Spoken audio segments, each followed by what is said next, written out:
Viajamos atrás en el tiempo exactamente 1999 años, al corazón del Imperio Romano, en el año 27 a.C.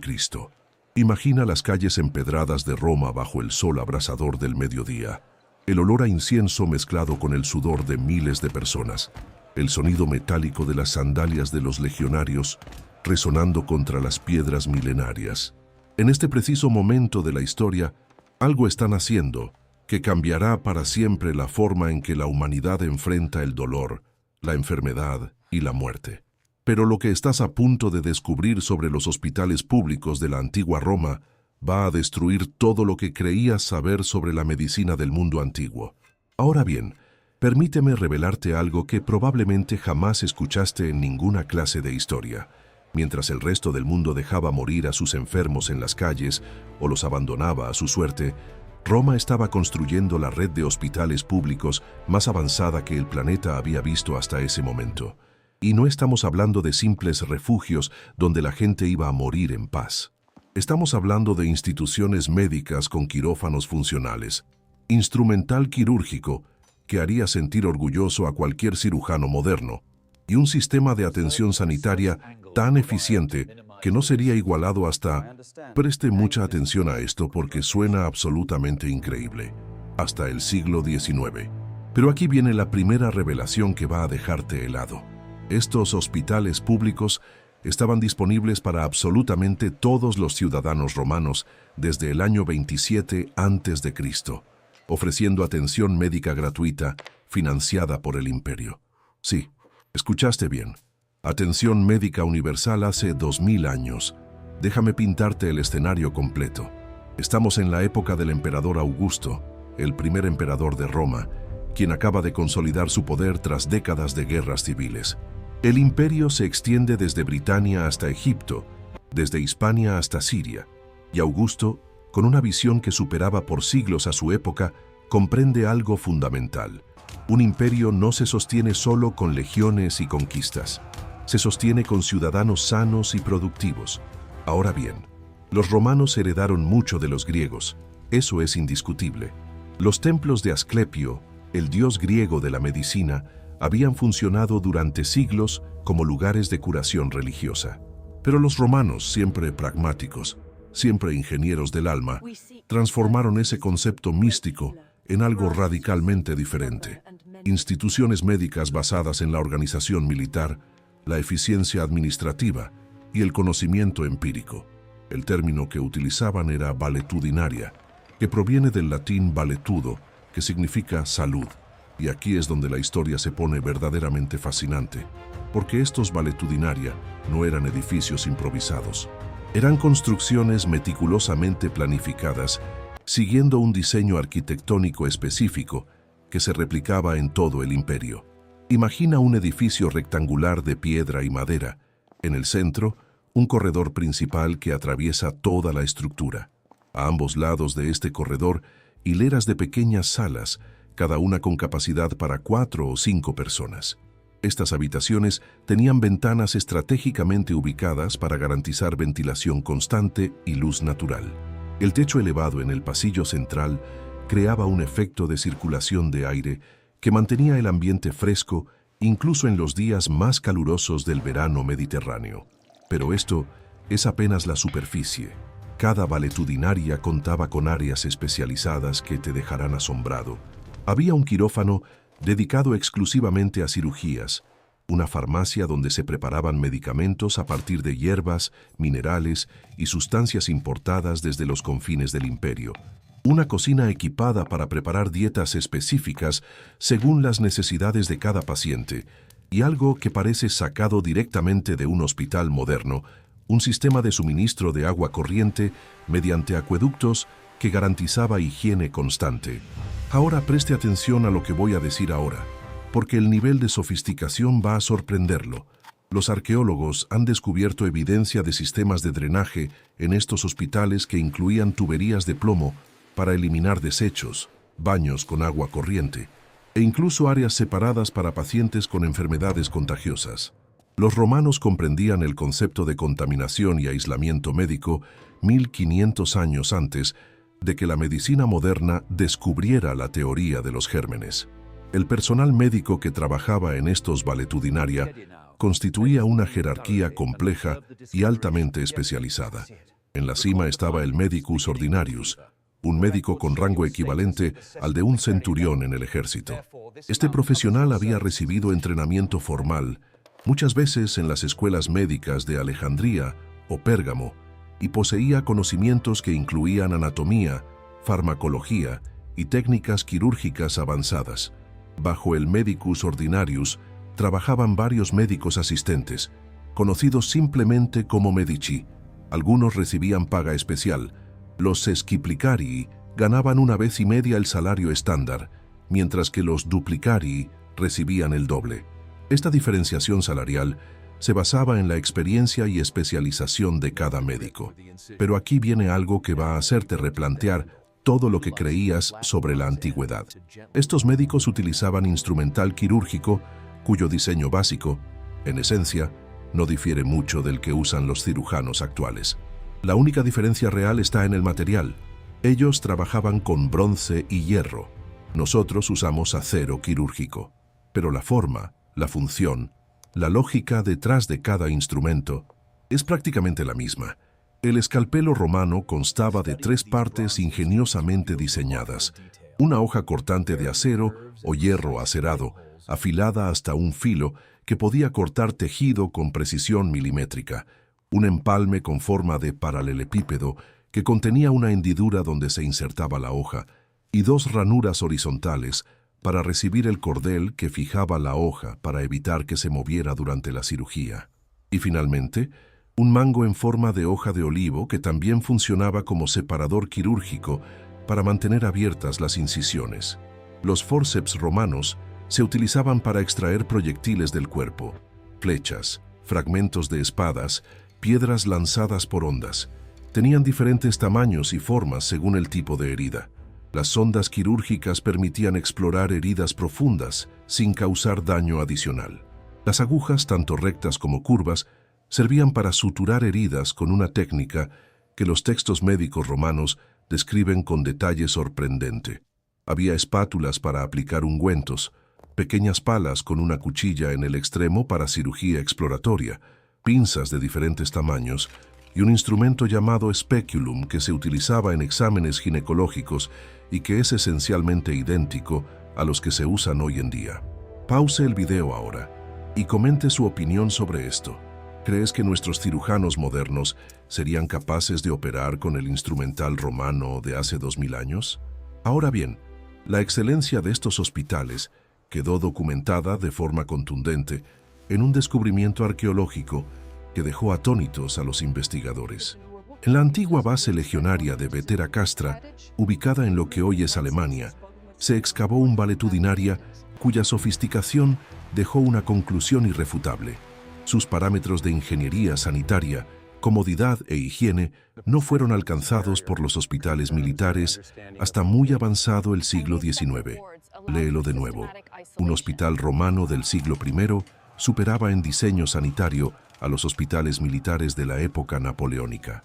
Este hospital de Vetera tenía salas perfectamente ventiladas, un sistema de calefacción bajo el suelo llamado hipocausto, que mantenía las habitaciones cálidas durante los crudos inviernos germánicos, letrinas con sistema de evacuación de aguas residuales y una organización espacial que minimizaba el riesgo de infecciones cruzadas entre pacientes. Pero necesitas entender algo fundamental sobre estos hospitales. No surgieron de la nada. Fueron el resultado de una necesidad militar implacable. El Imperio Romano mantenía legiones permanentes en las fronteras, enfrentando constantemente a bárbaros, persas, partos. Los soldados heridos morían no tanto por las heridas en sí, sino por la falta de cuidados posteriores, las infecciones, la gangrena, el abandono. Los emperadores observaron algo que parece obvio, pero que nadie antes había sistematizado. Morían más soldados por falta de atención médica que los que morían en el campo de batalla. Y cada soldado muerto representaba años de entrenamiento perdidos, inversión desperdiciada, debilitamiento de las legiones. Así nació un sistema médico-militar que no tenía precedentes en la historia humana. Cada legión contaba con personal médico permanente. En el campo de batalla operaban los capsari, enfermeros militares que llevaban consigo una capsa, un botiquín de primeros auxilios. Estos hombres corrían entre las líneas de combate atendiendo heridas, aplicando torniquetes, estabilizando fracturas. Los heridos graves eran transportados en ambulancias, carros especialmente diseñados tirados por mulas, hasta los hospitales de campaña móviles llamados aegri-contubernales. Aquí recibían los primeros tratamientos de emergencia antes de ser evacuados a los valetudinaria permanentes ubicados en los campamentos fortificados. Y aquí viene una cuestión que probablemente te hará reflexionar profundamente. ¿Por qué esta medicina tan avanzada se desarrolló exclusivamente en el contexto militar? ¿Dónde estaban los hospitales para los civiles, para las mujeres, para los niños, para los ancianos de Roma? La respuesta va a perturbarte. Para la población civil de Roma, no existían hospitales públicos como los que he descrito. La atención médica civil era un asunto completamente diferente, marcado por desigualdades brutales y prácticas que hoy consideraríamos monstruosas. Los romanos ricos podían pagar médicos privados que los atendían en sus propias domus, sus mansiones urbanas. Estos médicos, generalmente esclavos griegos altamente educados o libertos con conocimientos médicos, vivían en la casa del patrón y cuidaban la salud de toda la familia. Tenían acceso a medicamentos importados, conocimientos especializados y podían realizar cirugías en condiciones relativamente higiénicas. Pero para los pobres, para los esclavos, para los marginados de la sociedad romana, la situación era radicalmente diferente.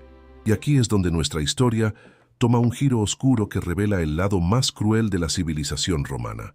Existía en Roma una pequeña isla en medio del río Tíber, la isla Tiberina, que albergaba el templo de Esculapio, el dios romano de la medicina adaptado del Asclepio griego.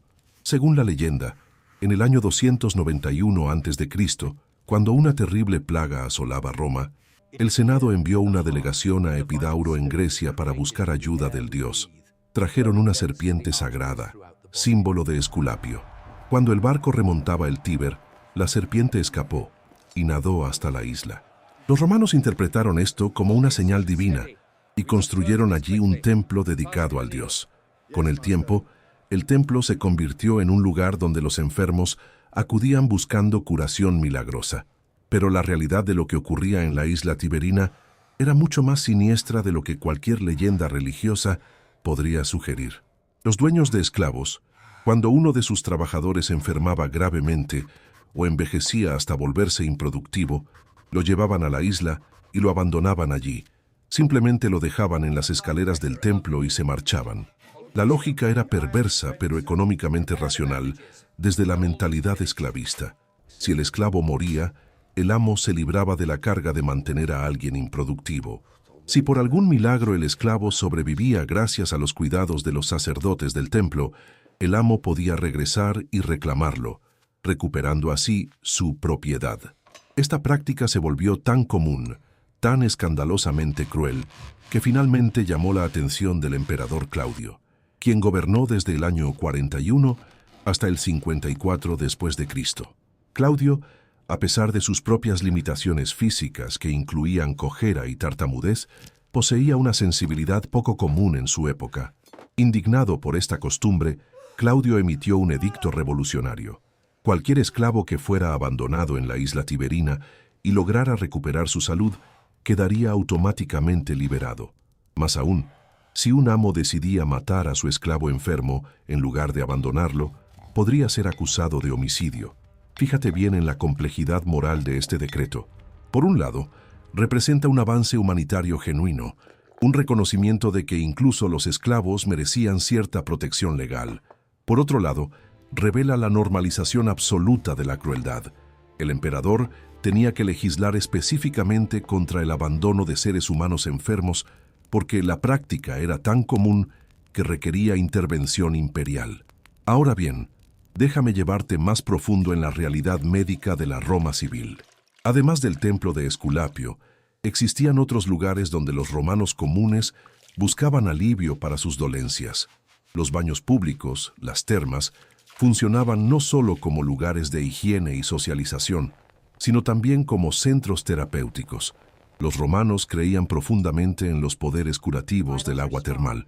Las termas más sofisticadas ofrecían aguas de diferentes temperaturas, el caldarium con agua caliente, el tepidarium con agua tibia y el frigidarium con agua fría. Se pensaba que la alternancia entre estas temperaturas estimulaba la circulación, eliminaba toxinas y curaba diversas enfermedades. Médicos privados a menudo prescribían regímenes específicos de baños combinados con masajes, ejercicios y dietas especiales. Pero nuevamente, esto estaba disponible principalmente para quienes podían pagarlo. Los baños más lujosos cobraban tarifas de entrada que excluían a los más pobres. Para la población verdaderamente indigente, enfermar era simplemente una sentencia de muerte. No había red de seguridad, no había sistema de atención pública.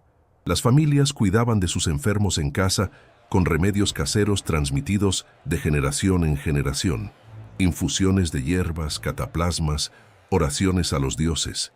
Ahora preste atención a lo que voy a revelar, porque esto conecta todo lo que hemos discutido hasta ahora. La razón por la cual los hospitales militares romanos alcanzaron tal nivel de sofisticación, mientras los hospitales civiles simplemente no existían, tiene que ver con una realidad brutal de la economía imperial. Un soldado romano representaba una inversión masiva del Estado. Su reclutamiento, su entrenamiento durante meses, su equipamiento con armadura, armas, su salario, su alimentación, todo esto convertía a cada legionario en un activo extremadamente valioso. Perder soldados por heridas tratables era desperdicio económico puro. Un ciudadano civil pobre, en contraste, no representaba inversión estatal alguna. Si moría, había miles más que podían ocupar su lugar. Esta es la lógica fría, calculadora, que explica por qué el Imperio Romano podía construir hospitales magníficos para sus soldados, mientras permitía que los civiles pobres murieran en las calles. Los grandes terratenientes sí construían valetudinaria para sus esclavos, pero la motivación era idéntica a la del Estado con los soldados: proteger la inversión. Un esclavo valioso que sabía trabajar el viñedo, que conocía técnicas de alfarería, que poseía habilidades específicas, merecía cuidados médicos. Un esclavo común y fácilmente reemplazable, no tanto. Pero aquí viene algo que necesitas comprender sobre la medicina romana, que va más allá de los edificios y el instrumental. El conocimiento médico en sí había alcanzado niveles sorprendentes. Los médicos romanos, especialmente los que habían estudiado en las grandes escuelas griegas, poseían entendimiento sofisticado de anatomía, fisiología y tratamiento de enfermedades. Galeno de Pérgamo, quien vivió en el siglo II después de Cristo, se convirtió en médico personal del emperador Marco Aurelio. Sus tratados médicos incluían descripciones detalladas del sistema circulatorio, el sistema nervioso, la función de los órganos internos. Aunque algunos de sus conceptos estaban equivocados desde nuestra perspectiva moderna, representaban el conocimiento más avanzado disponible en su época. Galeno había perfeccionado sus habilidades quirúrgicas trabajando como médico de gladiadores, donde tenía acceso prácticamente ilimitado para estudiar heridas traumáticas, fracturas complejas, daño de órganos internos. Esta experiencia brutal le permitió desarrollar técnicas quirúrgicas que se enseñarían durante más de 1000 años en las escuelas médicas europeas. Los cirujanos militares romanos realizaban procedimientos que parecen increíblemente modernos. Amputaciones con técnicas para minimizar el sangrado y prevenir infecciones. Trepanaciones craneales para aliviar presión cerebral tras traumatismos. Extracción de flechas y proyectiles usando fórceps especializados. Reparación de fracturas compuestas usando tablillas y vendajes. Conocían el uso de opio y mandrágora como analgésicos y anestésicos. Preparaban ungüentos antibacterianos usando miel, que efectivamente tiene propiedades antimicrobianas, y vino, cuyo contenido alcohólico ayudaba a desinfectar heridas. Utilizaban vinagre para limpiar instrumental quirúrgico y superficies, pero fique a Teofim, para descubrir el detalle más perturbador de todo este sistema médico romano, porque hay un aspecto que aún no he revelado y que va a cambiar completamente tu percepción de todo lo que he contado hasta ahora. Los hospitales civiles públicos, accesibles para todos los ciudadanos independientemente de su condición económica, no surgieron en Roma hasta el siglo IV después de Cristo, y cuando finalmente aparecieron, no fue gracias a la ingeniería romana ni a la medicina científica, fue gracias al cristianismo. La conversión del imperio al cristianismo bajo Constantino trajo consigo un concepto revolucionario: la caridad como obligación religiosa. Los cristianos ricos consideraban que era su deber ante Dios cuidar de los enfermos, los pobres, los abandonados. Esta motivación religiosa creó algo que la lógica económica romana nunca había producido: hospitales para los que no podían pagar. Fabiola de Roma, una aristócrata convertida al cristianismo en el siglo IV, fundó el primer hospital cristiano en Occidente. Lo construyó en el barrio de Trastevere, específicamente para atender a personas que sufrían enfermedades que provocaban rechazo social: leprosos, personas con llagas supurantes, deformidades visibles, precisamente aquellos que la sociedad romana tradicional abandonaba a su suerte. San Basilio de Cesarea construyó un complejo hospitalario masivo que incluía secciones separadas para diferentes tipos de enfermedades, alojamiento para médicos y enfermeros, y talleres donde los pacientes recuperados podían aprender oficios. Este modelo se replicó rápidamente por todo el Imperio Oriental. Para el año 500 después de Cristo, la mayoría de las grandes ciudades del Imperio Romano tenían hospitales cristianos. Pero nota la ironía histórica: estos hospitales funcionaban bajo principios de caridad religiosa, no de medicina científica.